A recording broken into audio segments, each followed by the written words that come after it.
10টি ভারতীয় গরু ও মহিষ জব্দ করেছে ৫৩ বিজিবির আভিযানিক দল। চাঁপাইনবাবগঞ্জ জেলা প্রতিনিধি মোহাম্মদ শেতাউর রহমানের প্রতিবেদনে।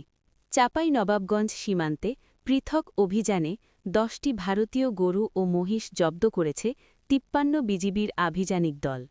গোপন তথ্যের ভিত্তিতে ৩১ ডিসেম্বর সকাল ৮টা হতে সন্ধ্যা ৭টা পর্যন্ত ৫৩ বিজিবি এর বিশেষ টহল দল পৃথক ৫টি অভিযান পরিচালনা করে। অভিযানকালে ভারতীয় ৮টি গরু ও ২টি মহিষ জব্দ করা হয়।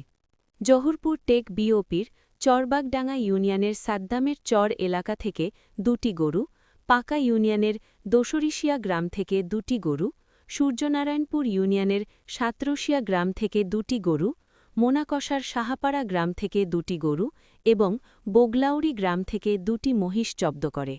চাঁপাইনবাবগঞ্জ ব্যাটালিয়ন ৫৩ বিজিবির অধিনায়ক লেফটেন্যান্ট কর্নেল কাজী মুস্তাফিজুর রহমান পিএসসি এ বিষয়ের সত্যতা নিশ্চিত করেন।